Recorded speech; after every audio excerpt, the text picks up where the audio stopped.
Buenas noches a todos. Les habla Juan Rodríguez desde mi pueblo natal, Mayagüez, en Puerto Rico. Estamos aquí otro domingo más, todos los domingos. Ya pienso que esta es como la cuarta actividad. Estamos dedicando estas actividades del domingo a explorar la vida del señor Gautama. Como les dije anteriormente, creo que en la primera actividad, nosotros, un grupo de 40 facilitadores de metafísica, de la mano de Rubén Cedeño, estuvimos en la India el pasado diciembre y enero. Fue un viaje como de aproximadamente un mes, donde recibíamos charlas sobre todo lo que tiene que ver con la vida del señor Gautama, sobre sus pláticas, sobre su enseñanza iluminadora, que se conoce como el Buddha Dharma. Y luego que recibíamos esas charlas en la mañana, en la tarde o a mitad de mañana nos íbamos a visitar todos estos lugares tan maravillosos donde el Buda se manifestó de una forma u de otra. Y todo esto, todas esas vivencias es lo que he tratado de transmitirles cada domingo, porque la enseñanza, ustedes la pueden leer en el libro. Recuerden que el libro Buddha Dharma, Enseñanza Iluminadora, es un mega libro y contiene 9 libros, todos escritos por Rubén Cedeño, y todos hablan sobre la vida del señor Gautama y las experiencias del autor a través de décadas de viajes de investigación y de estudio a la India. Lo que estoy tratando de hacer es comunicarles estas vivencias, esta enseñanza, de una manera práctica, para que puedan utilizarla como herramientas, para que se puedan clarificar mentalmente y para que dejen de sufrir, que era y que siempre fue uno de los objetivos del señor Gautama en esta búsqueda en la cual él se sumergió por tantos años. Esta tarde, repasando esta actividad, repasando de lo que les iba a hablar, el contenido, volví a pensar que toda la enseñanza que el señor Gautama dejó es tremendamente lógica. No hay nada que uno lea que suene ilógico, que no tenga sentido común. Y el señor Gautama, cuando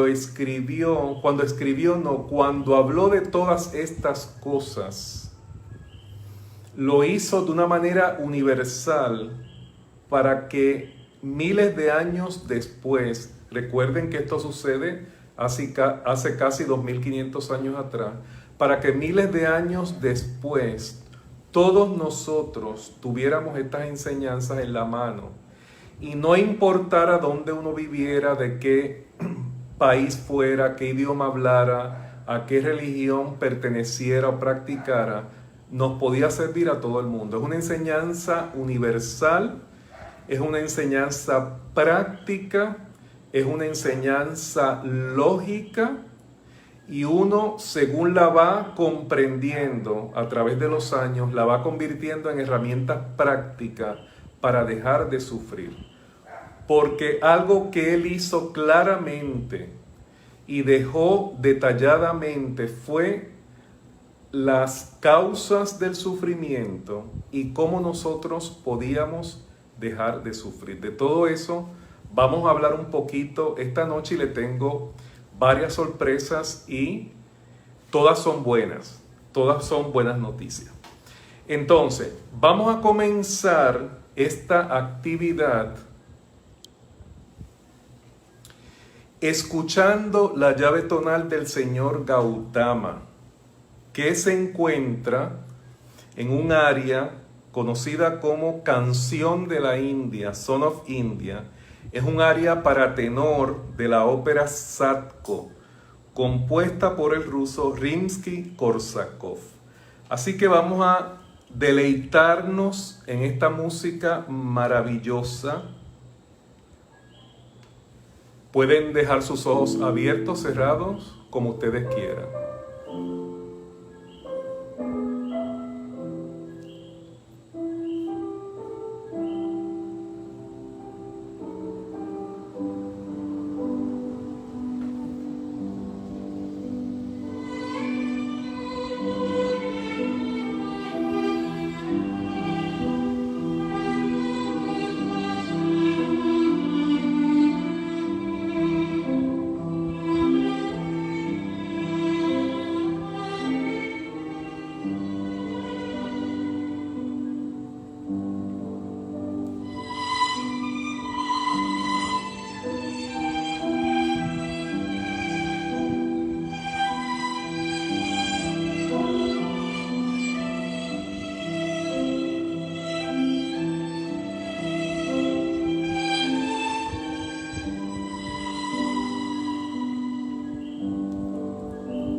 Bueno, es sencillamente una maravilla.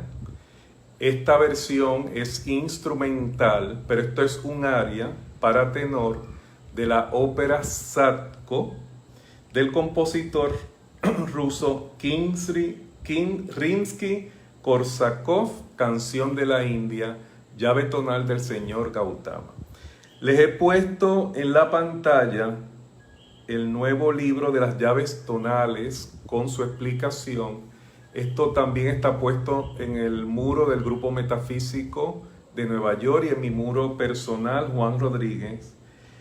Y está en formato ebooks que lo pueden descargar y que es un libro maravilloso porque ahí están detalladas todas las llaves tonales de todos los maestros de sabiduría, de todos los ángeles, arcángeles, Elohim, de todos los seres de luz, música de todos los rayos, de todos los aspectos de los rayos. Es un libro para bajarlo digitalmente y tenerlo y hacer uno su propia biblioteca. También sabemos que todas estas actividades están basadas en el libro Buddha Dharma, Enseñanza Iluminadora, escrito por Rubén Cedeño, que es un mega libro y contiene 9 libros. En este momento, en todos estos domingos, hemos estado trabajando el nivel 1 de esta cátedra del Buddha Dharma, que es el primer libro, que se llama Gautama. Comenzamos. Después que el señor Gautama meditó, ¿se acuerdan el domingo pasado? Lo último que hablamos de la vida del señor Gautama fue que él hizo en todas aquellas 7 semanas que él estuvo meditando hasta que él logró la iluminación. Y entendemos por la iluminación en ese momento que él se clarifica mentalmente. Él logra tener una mente cristal que solamente se conectaba a la verdad. Él logró conectarse con la verdad de todas las cosas. Y en ese proceso de clarificación encontró las causas del sufrimiento y las maneras de acabar con ese sufrimiento. Y esa enseñanza primera es el pilar, es el fundamento de toda la enseñanza. Por supuesto, él tuvo otras conversaciones, él dio otras pláticas que las vamos a ver más adelante, pero vamos a comenzar con esta primera. Entonces, cuando él termina ese periodo de meditación, llega a la estupa de Chaucandi. Es la estupa que ustedes están viendo en la foto, y todas esas personas tan bellas, tan espectaculares, fueron las personas que estuvieron tomando este seminario con Rubén Cedeño en la India en diciembre del 2019 y en enero del 2020. Estamos ahí, en ese lugar donde el señor Gautama se encuentra por primera vez con 5 de sus amigos que lo habían estado siguiendo, pero que estaban molestos con él porque pensaban que él no había hecho las cosas como ellos pensaban que se debieron haber hecho. Y estaban molestos con él porque él había comido del arroz que le había dado Suyata y había hecho algunas cosas con las cuales ellos no estaban de acuerdo. Pero de todas maneras, cuando el señor Gautama descubre todo lo que tiene que ver con el sufrimiento y cómo terminarlo, se encuentra con estos 5 bukis, con estos 5 amigos. Y cuando ellos lo empiezan a atacar o a recriminar, cuando le empiezan a hacer recriminaciones, él le dice que él es un Tathagata, que significa, es una palabra en sánscrito, que significa el que se fue. Y es un término que connota la negación de la personalidad. Y aquí hay que detenerse para explicar esto bien, porque es un paso importante en el proceso de clarificación de todos nosotros. Todos nosotros, unos más conscientes que otros, estamos en un proceso de clarificación mental. Estamos en un proceso conducente, a la iluminación. Algunos, como les dije, lo tienen más consciente que otros, pero todos estamos en ese camino. Para llegar a esa clarificación mental, hay que eliminar la personalidad, hay que negar la personalidad. ¿Qué es la personalidad? Tu nombre, tu apellido, los títulos que tienes, las cosas materiales que tienes, la ropa que tienes en el closet, los autos, las casas, las piscinas, todo lo que tú piensas que tú eres, todo lo que tiene que ver o todo lo que define quién tú eres en el mundo material. Y esa personalidad que es efímera y que a lo sumo dura una sola vida, distrae del propósito de la iluminación. Es una distracción y a veces se vuelve un impedimento para que nosotros no veamos las cosas claramente. No es que ahora te vas a dejar llamar, en mi caso, Juan Rodríguez. Y cuando alguien me esté llamando o me esté contactando y me diga Juan Rodríguez, y yo le voy a decir no, porque yo estoy en negación de la personalidad. Eso no es lo que quiere decir. Es que te estás jugando un papel en esta vida, pero ese papel es temporal. Este Juan Rodríguez, que es el papel que me estoy jugando en esta encarnación, en otra encarnación no lo voy a tener. Cuando yo muera, yo dejo de ser Juan Rodríguez y todo lo que eso ha conllevado en mi vida. Y lo que me llevo es todo lo que aprendí conscientemente y se tradujo en sabiduría, en inteligencia, en amor, en verdad, en paz, en libertad, y todo eso bueno que fue la acumulación de todas las experiencias que yo tuve, van a pasar a ser parte de mi cuerpo causal, y eso me lo llevo como aprendizaje, eso me lo llevo como sabiduría. Pero la personalidad no, la personalidad dura, como les dije, por lo menos una sola vida. Y eso fue lo que el señor Gautama logró. Se dio cuenta que Siddhartha Gautama, el príncipe, el que tenía palacios, el que tenía mujeres, el que tenía riquezas, eso era parte de una personalidad, y esa personalidad era efímera. Y por eso ese estado de conciencia es el que se fue, queriendo decir la personalidad que se extinguió, y ahora lo que ustedes ven y lo que yo he encontrado dentro de mí mismo es solamente la verdad.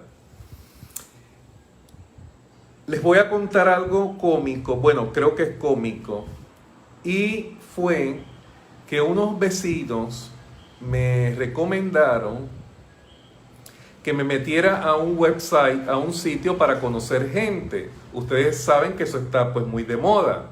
Entonces los vecinos me decían, ay Juan, pero tú solo ahí en esa casa, todavía puedes conseguir algo. Bueno, y tenían ese relajo conmigo. Y finalmente, pues fui al website y me conecté a ver qué era lo que había. Entonces, cuando empiezo a ver los perfiles, tanto de las mujeres como de los hombres, empiezo a observar que los perfiles de los hombres eran todos abdominales. Aquí en Puerto Rico, que hablamos una mezcla de inglés y español, Spanglish, el six-pack, le decimos aquí que son todos los músculos de los abdominales marcados. Y cuando veo los perfiles de las mujeres, veo que son senos.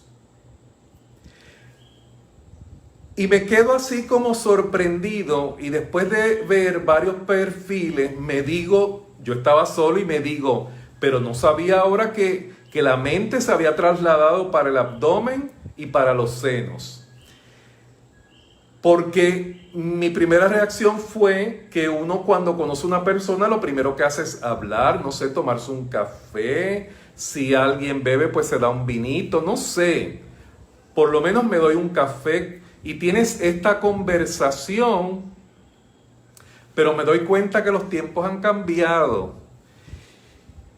¿A dónde los quiero llevar con este ejemplo. No estoy criticando a nadie, no me interesa criticar lo que las otras personas hacen.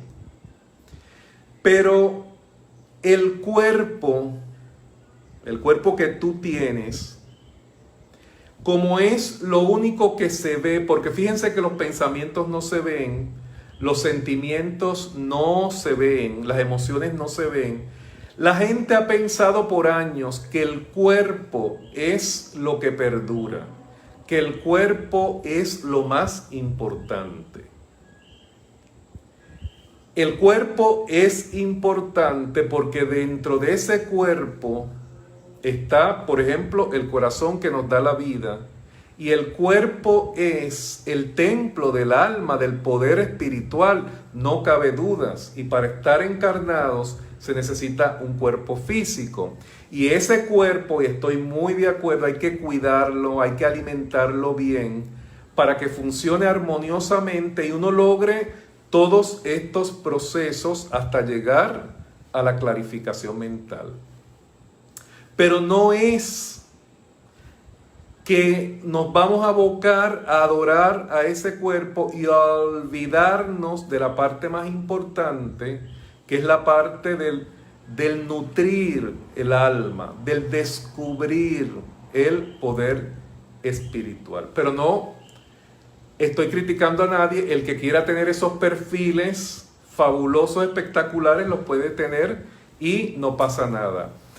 Aquí lo importante es que en el momento que el señor Gautama, en la estupa de Chalkandi, se encuentra con esos 5 amigos, él ha eliminado, él ha negado completamente su personalidad y solamente está conectado con la verdad de todas las cosas, está completamente clarificado en su mente.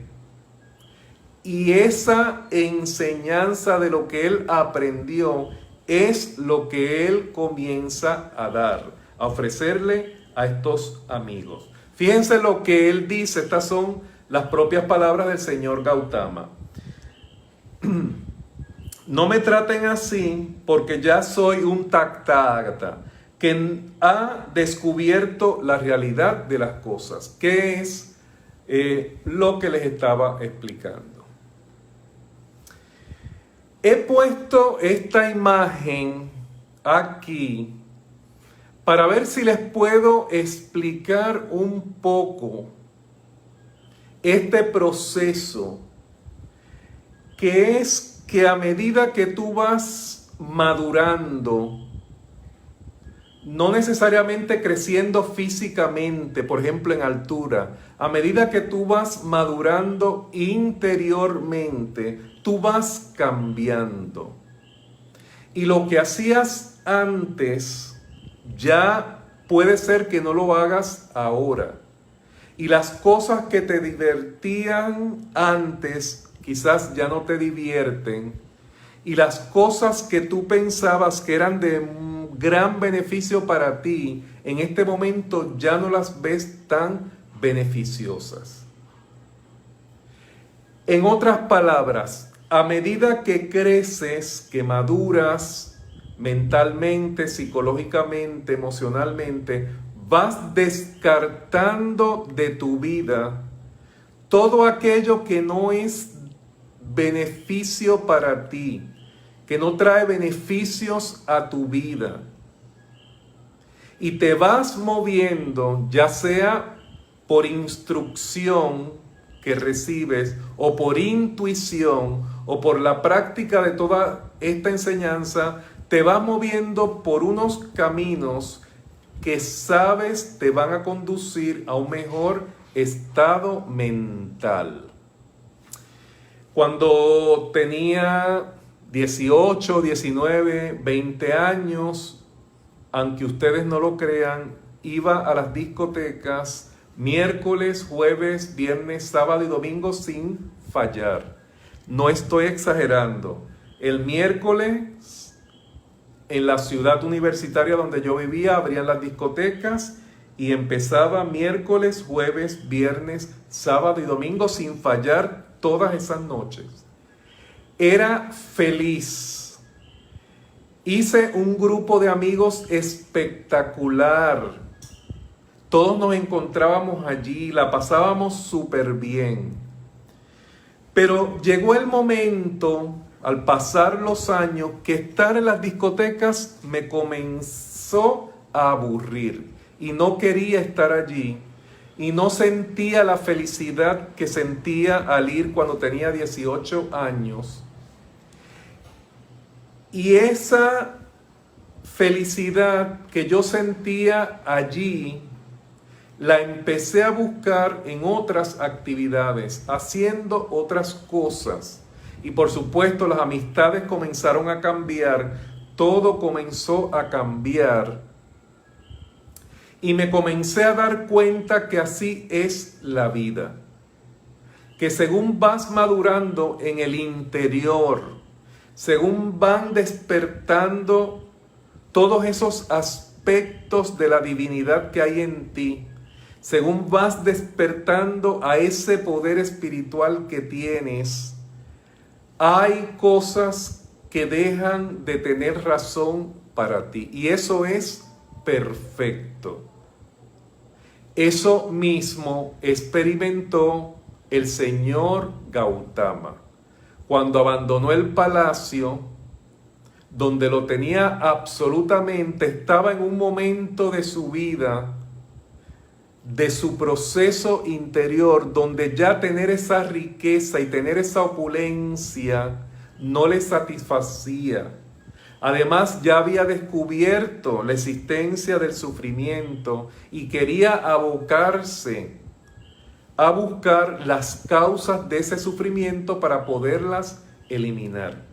Entonces, es natural y no se deben sentir de ninguna manera culpables o de ninguna manera negativa. Es natural que usted se vaya moviendo en la vida y vaya cambiando su forma de ser, su forma de pensar, de sentir y sus formas de actuar. Hay algo que he hecho o he tratado de hacer en mi vida. No critico al que va a las discotecas, no critico a nadie que haga esas cosas que yo hacía, porque son experiencias que todo el mundo debe de vivir.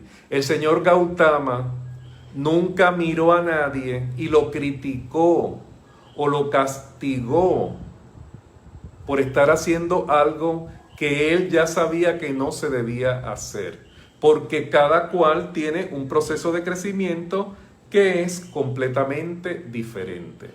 Entonces, él se encuentra con estos amigos y se va a Sarnath. Aquí vemos la estupa de Sarnath y se va a este parque en una luna llena de julio y le ofrece a estas 5 personas, a estos 5 amigos, lo que él había aprendido. Su primera plática, su primera conversación la tiene con ellos. Y ahí les habla de algo que muchos de ustedes conocen, que son las 4 nobles verdades y el óctuple noble sendero. Quiero decirle, es una de las buenas noticias que le tengo, que ese festival de Asala se va a celebrar el domingo 5 de julio y 25 facilitadores de metafísica durante 24 horas van a recordar esa primera plática, esa primera conversación que el señor Gautama tuvo con esos 5 amigos, donde le habló de las 4 nobles verdades y el óctuple noble sendero. Próximamente le vamos a estar enviando y vamos a estar posteando en Facebook el horario de todos los facilitadores con su participación y el tema de la clase. Todo esto de lo que le he hablado hoy, el encuentro del señor Gautama en Chaucandi con sus 5 amigos, y luego la primera plática que tuvo en Sarnat con ellos, todo esto ocurre en un solo día, que fue una luna llena de julio, y la vamos a celebrar con el favor de Dios el domingo 5 de julio. Entonces, estando en Sarnat, miren qué belleza. Esa foto pues la tomé ahora en este viaje. Es un lugar espectacular, maravilloso, lleno de una paz increíble. En ese lugar es que se conoce que el señor Buda o el señor Gautama gira la rueda del Dharma. Esa primera plática es donde él gira la rueda del Dharma. Dharma quiere decir enseñanza. Y si ustedes miran la imagen de esa rueda, tiene 8 ejes y cada uno simboliza un precepto del óctuple noble sendero. Eso es lo que significa esa rueda. También se puede ver metafóricamente porque una rueda, por ejemplo, en un auto es lo que permite que el auto ande, ¿verdad? Que el auto funcione y pueda trasladarnos de un lugar a otro.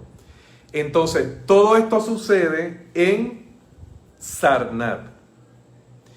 Y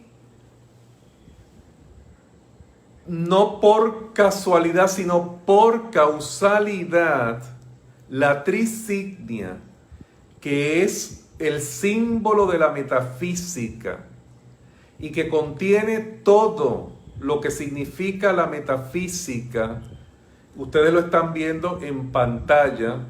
Pues esta actividad no es para explicarlo, pero sí les quiero decir algo, que ven que la trisignia tiene 3 símbolos importantes: el corazón con las 3 llamas, la cruz de Malta, y en el fondo tiene la rueda que la vimos en la foto anterior, la rueda del Dharma o el Dharma Chakra. Es uno de los símbolos de la trisignia, que es el símbolo a su vez de la metafísica. ¿Por qué? Porque lo que significa es que los preceptos del óctuple noble sendero, lo que hay que hacer para eliminar el sufrimiento, también está incluida o están incluidos en la enseñanza metafísica. Tenemos la enseñanza del Maestro Jesús, simbolizada en el corazón con las 3 llamas, la enseñanza del Maestro Saint Germain, que es el avatar Aquarius, y por último el Dharma Chakra, que es la enseñanza del señor Gautama. Y eso es abuelo de pájaro, lo que significa la trisignia. Hay algo que es bien importante y llama la atención, es que cuando uno lee sobre esa primera enseñanza del señor Gautama y cuando uno observa y conoce el óctuple noble sendero, esas 8 cosas que hay que hacer para eliminar el sufrimiento, el punto angular, el punto fundamental, uno de los pilares de esa enseñanza es la ley de mentalismo, con su pensar positivo. La ley de mentalismo, que ustedes saben que todo es mente, que ella es la causa de todo lo que nos sucede, que ella es la que inventa las cosas para que nosotros escojamos ser felices o para que escojamos sufrir. La ley de mentalismo es un punto fundamental dentro del óctuple noble sendero. Todo es mente y lo que tú piensas se manifiesta. Por lo tanto, esta enseñanza del señor Gautama es completamente psicológica, es mental, y todo comienza en la mente, como nosotros lo aprendimos dentro de la metafísica. vamos a hacer, esto lo he estado haciendo con ustedes, vamos a hacer una revisión instantánea en este momento. Les voy a leer todo lo que tiene que tener una persona que tiene el Dharma o que practica la enseñanza. Estos son puntos con los cuales uno se revisa para ver si están de acuerdo con lo que dice el Dharma o con lo que dice la enseñanza. Y lo podemos hacer todos juntos. Los voy a ir leyendo y ustedes se van revisando, check, check, check. ¿Lo tengo? ¿No lo tengo? Puede ser.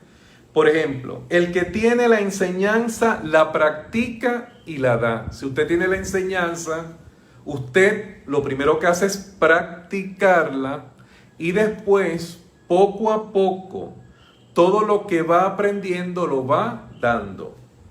El que tiene la enseñanza tiene que sentir felicidad, paz y reconciliación.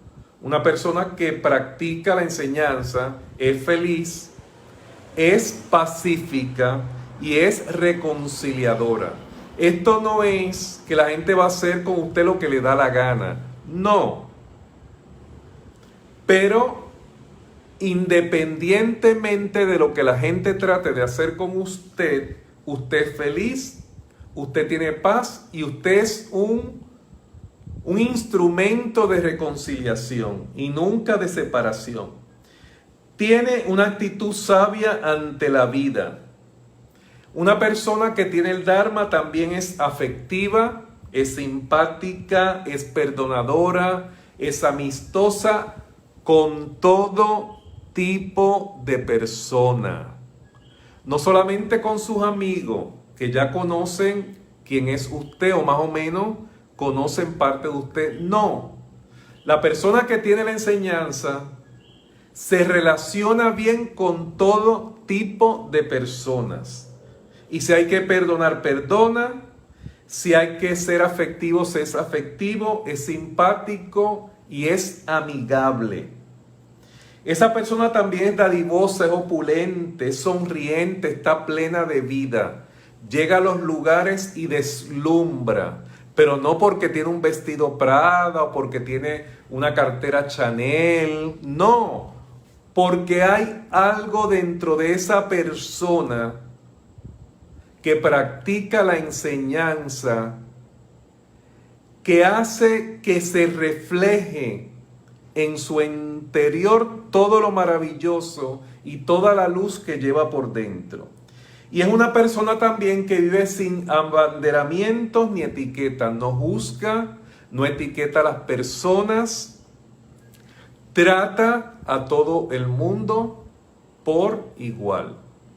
Esto está en el libro Buda Dharma, lo pueden leer con más calma para que puedan observarse a ustedes mismos y determinar si la enseñanza que están practicando le está produciendo todas estas cosas. Es como un autoexamen que usted se va a hacer. Los bhikkhus, que es el calificativo que el señor Gautama le da a quien consagra o se consagra completamente a aprender el Buda Dharma, eran estas 5 personas con las cuales él se encontró por primera vez y le dio las primeras personas, y después todas las personas que, sabiendo que él estaba teniendo estas conversaciones tan maravillosas, se unieron a él o lo siguieron a él para aprender lo que él estaba enseñando y obviamente para ponerlo en práctica. Y los bhikkhus se consagran o tienen 5 abstinencias y ellos se comprometen a seguir estas abstinencias. Nadie se me asuste, nadie se desconecte, que todo es bueno y todo es positivo. Abstenerse de matar a ningún ser vivo. No se puede matar a nada que esté vivo. Abstenerse de tomar lo que no es suyo, o sea, no robar nada. Recuerden que no solamente es robar cosas materiales, sino robar ideas, robar conceptos. En otras palabras, no tomar nada, no usar nada que no es tuyo, que no te corresponde. Hay gente que roba lugares. Porque, repito, robar no es solamente tomar un artículo que no te corresponde porque no es tuyo. Abstenerse de actos sexuales ilegales. Ay, Señor, no se me asuste nadie ni se me desconecte nadie. Que esto lo que quiere decir es no tener actos sexuales en contra de la voluntad de nadie, como es, por ejemplo, la violación. Pero todo se puede hacer si es de consentimiento mutuo. Abstenerse de mentir y abstenerse de ingerir sustancias tóxicas, también alcohol, cigarrillos o drogas. Estas cosas se sugieren, no son reglas. Cuando uno va, por ejemplo, a una charla de metafísica, no hay un cuestionario. Nadie te va a preguntar ninguna de estas cosas. Pero tú sabes que no se deben hacer porque hacen daño. Te hacen daño a ti o le hacen daño a otra persona. Por ejemplo, una persona alcohólica, usualmente el alcohólico no admite que es alcohólico, está en un proceso de negación. Y lo terrible es que el alcohólico no solamente se hace daño a él mismo, sino que le hace daño a las personas que viven con él. La gente que vive con un alcohólico queda muy herida, muy maltrecha al tener esta experiencia. Entonces uno debe de abstenerse del alcohol, de los cigarrillos, de las drogas, y que estas cosas las personas la utilizan para escapar de su realidad, para escapar de su dolor, para vivir adormecidos. Estoy hablando cuando esto se hace en extremo y se convierte en una enfermedad. Y la gente hace estas cosas, se escapa de esta manera para adormecerse, para no sentir dolor, para olvidar el pasado, etcétera, etcétera, etcétera. Fíjense que les había comentado en una de las actividades que el señor Gautama se escapa del palacio. Pero él no se escapa para escapar ni para adormecerse de nada. Al contrario, él se escapa para buscar la verdad. Y todo lo que él hace en todos esos años de ascetismo, lo hace para iluminarse, para clarificarse. Y en ningún momento está en contacto con estas 5 abstinencias. Entonces llegamos a una de las partes fundamentales de esta primera plática que él tiene en Sarnath, esa luna llena de julio, que son las 4 nobles verdades. El sufrimiento, la causa del sufrimiento, la eliminación del sufrimiento, y ese sufrimiento se elimina practicando el óctuple noble sendero. No es sorpresa para ustedes ni para nadie que la gente sufre. Sufre por todas las cosas que usted se pueda imaginar y por las que son inimaginables. Sufren porque tienen carencias, ya sean materiales o afectivas.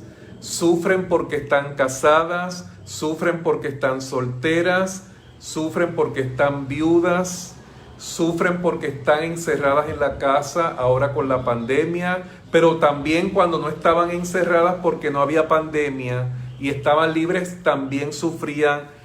En fin, la humanidad siempre ha sufrido y siempre ha buscado un motivo por el ¿Cuál? Sufrir.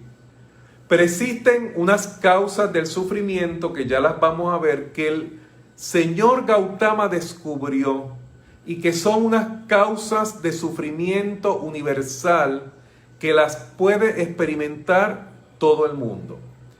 Una de las cosas más grandes que él descubrió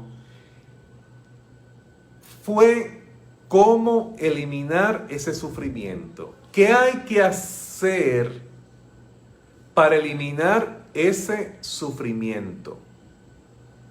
Y él logró ver esta verdad de manera tal que estableció 8 pasos, 8 preceptos que hay que practicar para eliminar ese sufrimiento.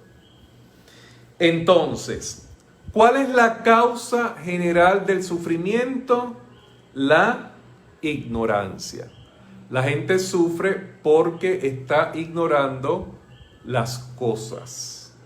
Cuando tú dejas de ser ignorante en un área de tu vida, ya en esa área de tu vida no vas a sufrir. Pero como nosotros somos ignorantes en tantas y tantas cosas de la vida, en tantos asuntos, nos cuesta eliminar ese sufrimiento de un solo golpe. Pero la causa del sufrimiento, si fuéramos a identificar una en general, universal, es la ignorancia. Lo que pasa es que la gente no quiere admitir que es ignorante porque ven ese término o sienten ese término como algo despectivo. Pero no es un término despectivo. Eso quiere decir que hay algo que tú desconoces. Y para poderlo conocer, entonces tienes que estudiar. No lo podemos ver despectivamente. Y se sufre para aprender algo.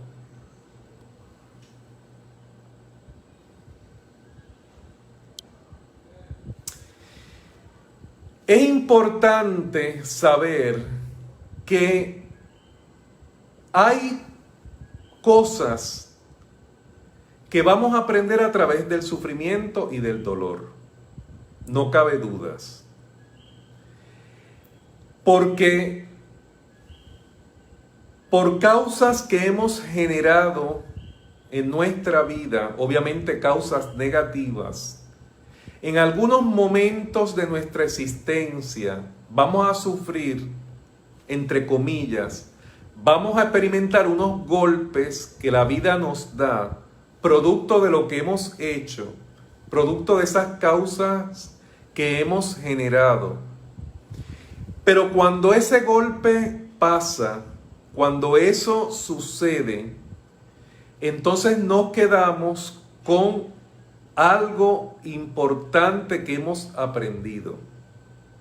Es como se acuerdan los buscadores de oro que iban a estos lugares, tomaban con sus manos el fango con la arena, con la piedra y lo pasaban por un sedazo, movían el sedazo, le echaban algún líquido como puede ser agua y al final, si en eso que estaba en ese sedazo habían pepitas de oro, se quedaban.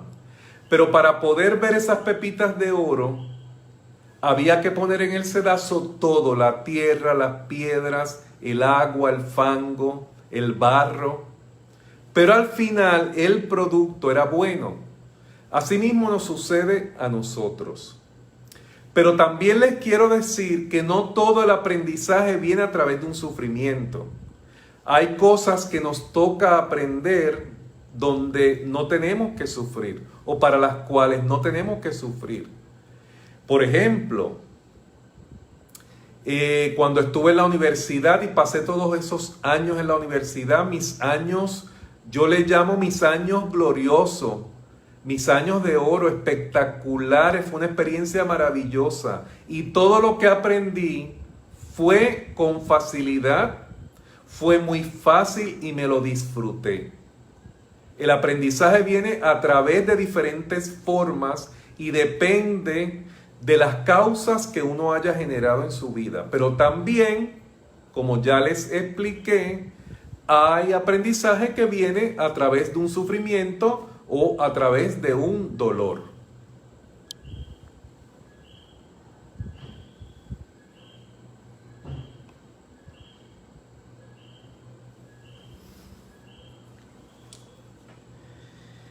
Para poderse liberar del sufrimiento, obviamente hay que conocer las causas. Tú no puedes liberarte de un sufrimiento del cual no conozcas su causa. ¿Se acuerdan en la actividad del closet mental? Una de las razones para ir a ese closet mental es para ver las causas de lo negativo que estamos experimentando en la vida.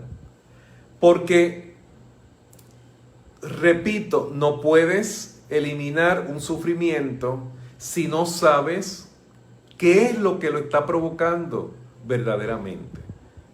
Y a veces pensamos que la causa es X, pero si seguimos indagando, si seguimos buscando, nos damos cuenta que la causa de ese sufrimiento no era X y era Y.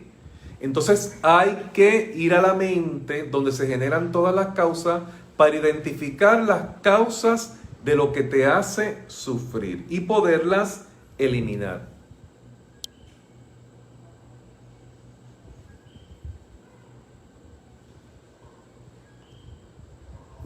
Y aquí vamos a ver cuáles son las causas del sufrimiento. Por ejemplo, la ignorancia, ¿verdad? Que es como la causa mayor. El mal karma, lo que tú piensas, sientes y haces negativamente y se te devuelve para que tú experimentes por qué lo has hecho. El uso negativo del pensamiento, el sentimiento, la palabra y la acción.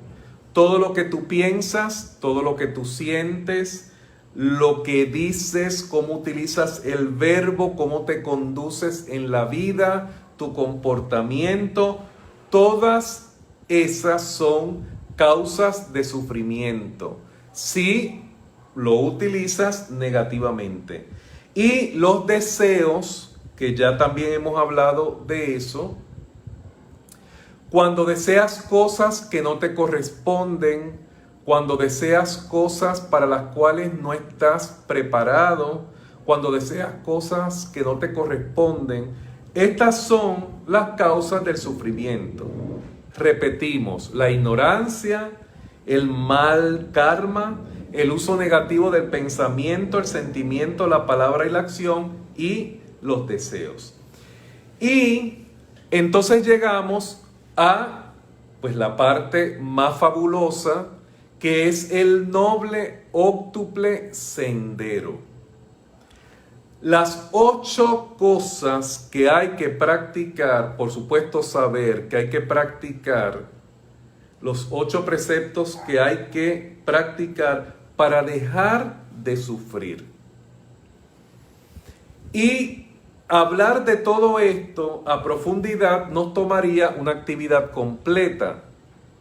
Pero recuerden que el 5 de julio, durante el Festival de Asala, por 24 horas, todos los facilitadores que van a participar van a estar hablando del noble óctuple sendero y de las 4 nobles verdades. Pero, ¿cuál es el noble óctuple sendero? ¿Qué es lo que hay que hacer para dejar de sufrir? Miren qué fácil. Pensamiento positivo, hablar positivo, actuar positivo, trabajo positivo, recto medio de vida, observación positiva, meditación positiva. En una de las actividades anteriores le dedicamos un tiempo a hablar de la meditación del señor Gautama. Comprensión positiva y esfuerzo positivo. Todo lo que hay que hacer para eliminar de sufrir conlleva tener una actitud positiva. Y cuando menciono esto, es inevitable pensar en Connie Méndez, porque Connie Méndez, en sus libritos, donde hablaba en palabras de a centavo, es algo de las primeras cosas que aprendí de Connie Méndez y me grabé para toda la vida. Decía que era la actitud lo que definía la situación. No hay problemas, no hay situaciones fáciles ni difíciles. Es tu actitud lo que determina la situación. De la manera que tú piensas, hablas y actúas y sientes, tú decides qué vas a hacer con una situación. ¿La vas a abordar positivamente o la vas a abordar negativamente? Y el decidir eso va a determinar la situación. La situación no te define a ti. La situación lo que hace es presentarte un reto para que tú determines cómo la vas a abordar, cómo tú vas a solucionar esa situación. Y recuerden que hace unos minutos le decía que la piedra angular de la enseñanza del señor Gautama, de esa primera enseñanza que él compartió, es el pensamiento positivo, es la actitud positiva, es el verbo positivo, porque el señor Gautama, al clarificarse, él entendió, como lo estamos tratando de entender nosotros, que la causa de todo en la vida de un ser humano estaba en la mente.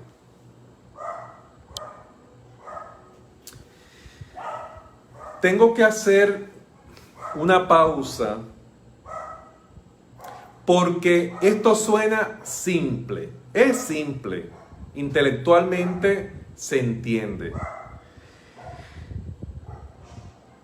Los que practicamos la enseñanza metafísica y hemos por año participado en actividades metafísicas dentro de los grupos existentes o ahora, en este caso, a través de las actividades en las redes sociales, en todas las actividades de metafísica hay algún momento donde se menciona la ley de mentalismo, donde se le dice a las personas que todo es mente, que existe la ley de mentalismo, que donde tú pones tu atención en eso te conviertes, que la mente es como un magneto que atrae el foco de su atención. Si se pone la atención en un problema, como la mente es un magneto, atrae ese problema hacia tu vida. Y hay personas que dirán, pero yo nunca quise tener una pareja que me hiciera tanto daño, que me hiciera sufrir. Pero la ley existe y la ley de mentalismo es inequívoca. No comete errores. Y lo más probable fue que atrajiste esa persona, pero sin darte cuenta de que había algo dentro de ti que hizo que viniera a ti. No sé si me están comprendiendo, porque esto es bien importante. Es la piedra angular, el fundamento de esa primera plática del señor Gautama. La ley de mentalismo, lo más básico, el primer pilar de la metafísica, y todavía estamos dándole vueltas y vueltas y vueltas, porque estamos tratando de dominar esa mente para que siempre actúe en positivo. Hay personas que aún viendo que otra persona le puede hacer daño, la atraen a su vida. Y la traen porque consciente o inconscientemente piensan que la pueden cambiar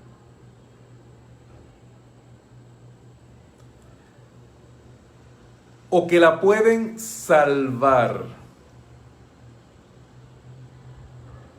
Y si una persona piensa que puede cambiar a otra o que la puede salvar, entonces la trae sin darse cuenta, obviando el daño que le puede hacer esa persona.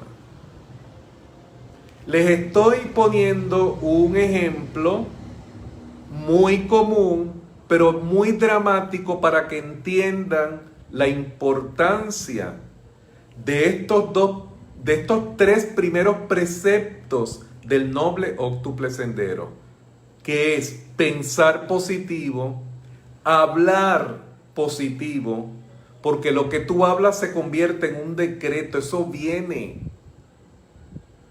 y actuar positivamente para no crearte mal karma, para no crear causas negativas en tu mente que en algún momento se te van a devolver, obviamente, en cosas negativas.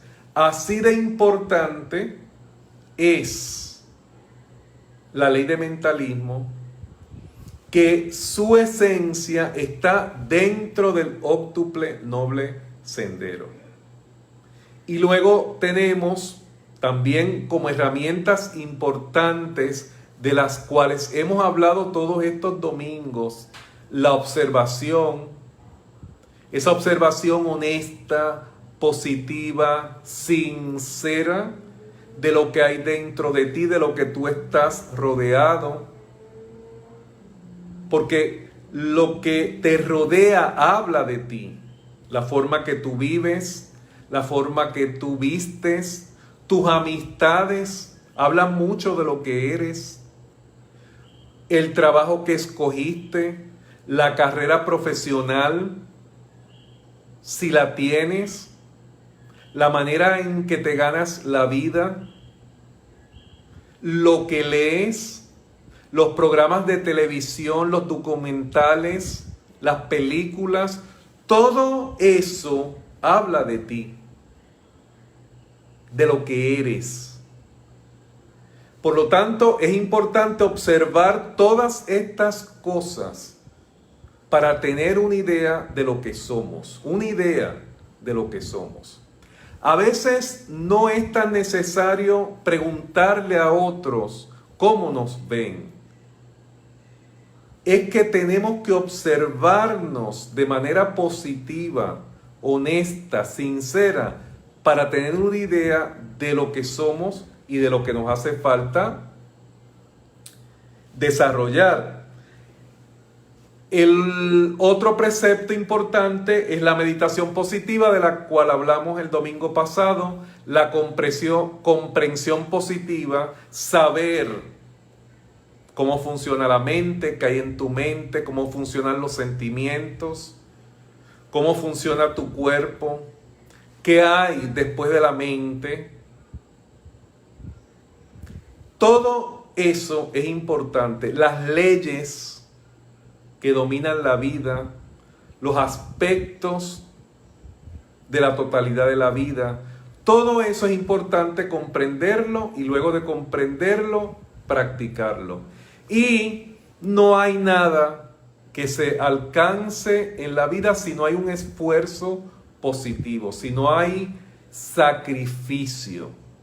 Y cuando uso la palabra sacrificio, no la estoy cargando con negatividad, sino es un esfuerzo, un sacrificio que es dejar de hacer cosas para hacer otras cosas que te convienen más, pero que al final sabes que si logras poder practicar todo esto, vas a ser un mejor ser humano y, más importante aún, vas a eliminar el sufrimiento de tu vida.